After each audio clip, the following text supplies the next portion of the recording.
Sir, భారతదేశం 5 లక్షల టన్నుల మొక్కజొన్నని ఇంపోర్ట్ చేసుకుంటుంది అన్నట్టు తెలుస్తుంది. అంటే దీనికి గల ప్రధాన కారణం అంటే ఏంటని చెప్తారు? ఇప్పుడు మొక్కజొన్నలు ఇంపోర్ట్ చేసుకుంటున్నాం అంటే 5 లక్షల టన్నులు మొక్కజొన్న రైతులకి పంట పండినట్టు.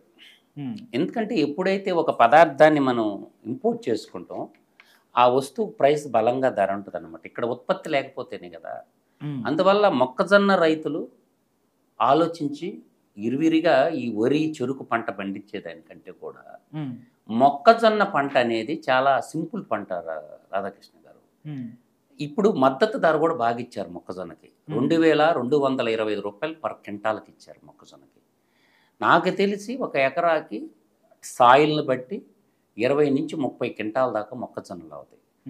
మంచి ఆదాయం కూడా వస్తుంది రైతుకి. 45,000 నుంచి దాదాపుగా మనకి 30 క్వింటాలు పండించారనుకో 70,000 దాకా వస్తాయి. అందువల్ల తక్కువ నీరు కూడా పడుతుంది.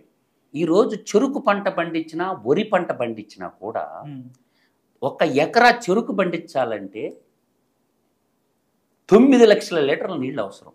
ఓకే, నేను అంటుండేది ఏంటంటే ఈ ఇథానాలు, మీరు అడిగిన పాయింట్ ఏంటంటే E20 ఇథానాల్ అంటారు. ఈ అంటే ఇథానాల్, 20 అంటే పర్సంటేజ్.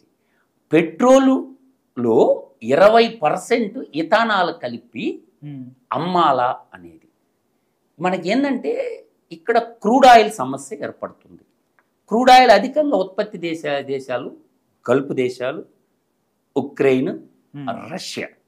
అక్కడి నుంచి మనం ఇంపోర్ట్ చేసుకోవాల్సినటువంటి పరిస్థితి మన దుస్థితి.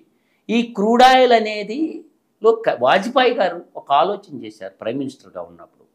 అట్లీస్ట్ 5% ఇథానాలు పెట్రోల్లో కానీ కలపగలిగితే మనకి 5% అయినా తగ్గుద్ది ఖర్చు అని ఆలోచించి అట్లా ప్రతి సంవత్సరం 1% పెంచుకుంటా వచ్చి, అర్థమవుతుందా, ఇప్పుడు 20% ఇథానాలు మిక్స్ చేయాలా అంటే కర్బన ఉద్గారాలు కూడా తగ్గించడం, పర్యావరణాన్ని కూడా కాపాడిన వాళ్ళం. రెండోది విదేశీయ మారక ద్రవ్యాన్ని కూడా మనం తగ్గించిన వాళ్ళు అవుతాం. అందువల్ల ఏంటంటే ఈ ఇథానాల్ అనేది ప్రధానంగా చెరుకు నుంచి వస్తుంది.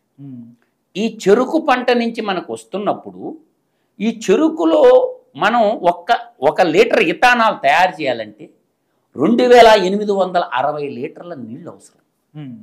ఇథానాల్ కాస్ట్ ఎంత అంటే ఈ ఇథానాల్ అనేది అన్నిట్లో వాడతారు. అంటే ఫార్మాస్యూటికల్ రంగంలో వాడతారు, పెస్టిసైడ్స్ రంగంలో వాడతారు, అంటే బల్క్ డ్రగ్ ఇండస్ట్రీలో వాడతారు, కాస్మోటిక్లు తయారు చేసే దగ్గర వాడతారు. అంటే ఇథానాల్ ఉత్పత్తి అనేది ప్రధానంగా మెడిసిన్ ఉత్పత్తి చేసేదానికి వాడితే ఇబ్బంది లేదు.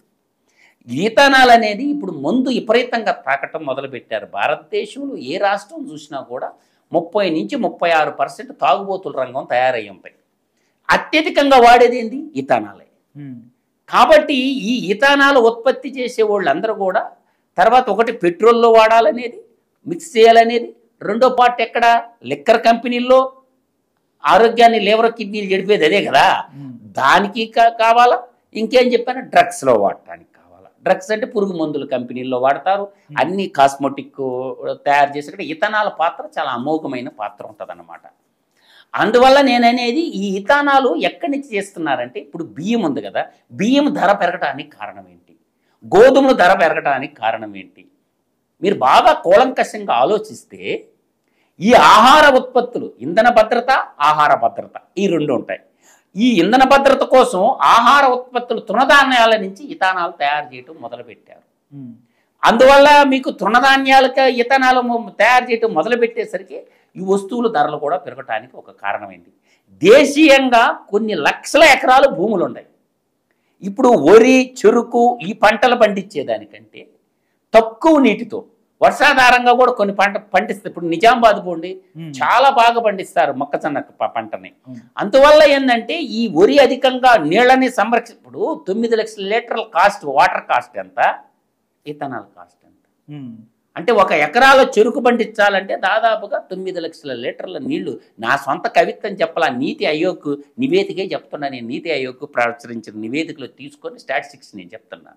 అందువల్ల ఇథానాల్కు డిమాండ్ పెరిగిన మాట వాస్తవం, లిక్కర్ పరంగా కానీ, ఇండస్ట్రియల్ పరంగా కానీ, తర్వాత పెట్రోల్ పరంగా కానీ. అయితే ఇక్కడ గ్రీన్ ఎనర్జీ దిశగా భారతదేశం ఇప్పుడు అడుగులేస్తుంది.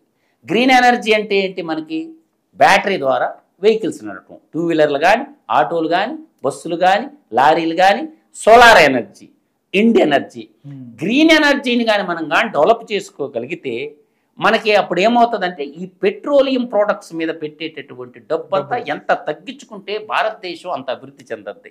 అందువల్ల సోలార్ ఎనర్జీని డెవలప్ చేసుకోవాల్సిందే మనోళ్ళు. ఇప్పుడు నేషనల్ హైడ్రో NHPC ఉంది కదా, పవర్ కార్పొరేషను. ఇప్పుడు సముద్ర సరస్సులు ఉంటాయి, చెరువులో నీళ్లు ఉంటాయి కదా, ఇవాళ డ్యాములు ఉంటాయి, శ్రీశైలం రిజర్వాయరు, తర్వాత నాగార్జున సాగర్ రిజర్వాయర్లో కూడా ఇప్పుడు నీళ్ల మీద ఈ ప్లేట్లు, సోలార్ ప్లేట్లు పెట్టి పవర్ని ఎక్కడ ప్లేస్ ఉంటే అక్కడ. ఇప్పుడు నేషనల్ హైవే ఉంది, పైన రూపు కట్టేసి ల్యాండ్ కూడా సమీకరించకుండా సోలార్ ప్లేట్లు పెట్టేసామనుకోండి, పైన రైల్వే స్టేషన్ల మీద, స్కూళ్ళ మీద, ప్రభుత్వ ఆఫీసుల మీద, ఎక్కడెక్కడెక్కడైతే ప్రభుత్వాలు ఆఫీసులు ఉన్నాయి అక్కడల్లా సోలార్ ఎనర్జీని క్రియేట్ చేసుకోగలిగితే ఇంధన ఛార్జీలు కూడా, ఇప్పుడు కరెంట్ ఛార్జీలు రోజు రోజుకు పెరుగుతుండే, అన్నీ పెరుగుతుండే. కాబట్టి ఈ ఈవీ వెహికల్స్ 2047 నాటికి ఏమీ ఉండకూడదు ఈవీ వెహికల్స్. అందువల్ల ఏంటంటే మొక్కజొన్నకి అమితమైన డిమాండ్ వచ్చింది. కాబట్టి రైతులందరికీ నేను చెప్పేది ఏంటంటే ఈ ఉరేసుకునే దానికంటే మొక్కజొన్న పంట వైపు కానీ రైతులు కానీ వెళితే మంచి ఆదాయం పొందేటటువంటి స్కోప్ ఉంది. ఇప్పుడు ఒక 5 ఎకరాలు ఉన్నోడు 2.5 ఎకరా వరి, 2.5 ఎకరా, అందులో 4 నెలల పంటే, మ్యాక్సిమం 110 రోజులు, దాదాపు 2-3 పంటలు తీయచ్చు. అందువల్ల ఏంటంటే ప్రభుత్వాలు కూడా ఏంటంటే మంచి డిమాండ్ ఉంది కాబట్టి 5 లక్షల టన్నులు చేసుకునే, అంటే దౌర్భాగ్యం అంటే కేంద్ర వ్యవసాయ మినిస్టర్ రాష్ట్ర వ్యవసాయ మంత్రులతో మీటింగ్ పెట్టి మాకింత మొక్కజొన్న అవసరం ఉందయ్యా, ఇథనాల్ తయారు చేయాలా, మీ రైతులకు చెప్పి ఉద్యానవన శాఖ వాళ్ళు కానీ వ్యవసాయ శాఖ మంత్రులు అందరూ కలిసి మొక్కజొన్న ఎందుకు పండిరు అద్భుతంగా. ఇప్పుడు సర్ప్లస్ ఉందండి రైసు భారతదేశంలో. ఒక్కవైపు క్రాప్ హాలిడే పెట్టండి ఒక సంవత్సరం, తెలంగాణలో కానీ ఆంధ్రాలో కానీ వరి బండి. బెంగాల్ ఒకప్పుడు మొదటి ప్లేస్లో ఉండేది, తర్వాత ఆంధ్ర ఉండేది, ఇప్పుడు మొట్టమొదటి ప్లేస్లో వరి బండేది తెలంగాణ వచ్చింది. క్రాప్ హాలిడే పెట్టండి ఊరికి, మొక్కజొన్నని లేపండి పైకి. ఈ లోపు ఒక 2 సంవత్సరాలు గమ్ముగా ఉంటే ఇవన్నీ ఇప్పుడు ఈ రేషన్ బియ్యం అంతా ఆడిపోతుంది అనుకుంటాడు, ఇథనాల్ తయారు చేయడానికి పోతుంది. ఇప్పుడు వీళ్ళు ఆఫ్రికా స్మగ్లింగ్ అనుకుంటున్నారు చాలా మంది. ఈ రేషన్ బియ్యము చాలా బియ్యం కూడా ఎలా బియ్యం ధరలు పెరగటానికి కూడా ఈ బియ్యం నుంచి ఇథనాల్ తయారు చేస్తున్నారు. అది చెప్పటంలా ప్రభుత్వాలు. గోధుమల నుంచి ఇథనాల్ తయారు చేస్తున్నారు. తర్వాత మురిగిపోయిన పదార్థం అట్లా ఏంటంటే ఇథనాల్కి మంచి డిమాండ్ ఉంది. ఆ ఇథనాలు తయారు చేసిన మొక్కజొన్న అనేది మేజర్గా చెరుకు, తర్వాత చెరుకు నుంచి మొలాల్సిస్ నుంచి ఇథనాల్ వస్తుంది. అదేవిధంగా మొక్కజొన్నలో అధికంగా ఇథనాల్ ఉంటుంది. అందువల్ల ఏంటంటే మొక్కజొన్నకి మంచి డిమాండ్ ఉంది. రైతులందరూ కూడా ఈ వీడియో చూసిన రైతులందరూ కూడా మొక్కజొన్నకి విపరీతమైన డిమాండ్ వచ్చింది. మీరు వరి ఆపేసి మొక్కజొన్న 2 పంటలు కాకపోతే 3 పంటలు పండియండి, నష్టమేమి లేదు. ఆ వరి వేసుకునే నీళ్ళ కోసం ఊరేసుకునేదానికంటే ఈ మొక్కజొన్న పంట పండింటే జొన్నలకు కూడా విపరీతమైన డిమాండ్. ఈ 10,000 కూడా ఖర్చు కాదు రాధాకృష్ణ గారు. తృణధాన్యాలకి మంచి డిమాండ్ ఉంది ఈరోజు. రాగులు, జొన్నలు, సద్దలు, తర్వాత మొక్కజొన్నలకి 10,000కి మించి పెట్టుబడి కాదు. అదే నువ్వు వరి నాటావనుకో ఎకరాకి 35,000 నుంచి 50,000 పెట్టుబడి అవుతుంది. 30,000 ఖచ్చితంగా అవుతుంది ఎకరాకి. నువ్వు ఏ తిప్పినా 30,000కి తగ్గదు ఎకరాకి పెట్టుబడి.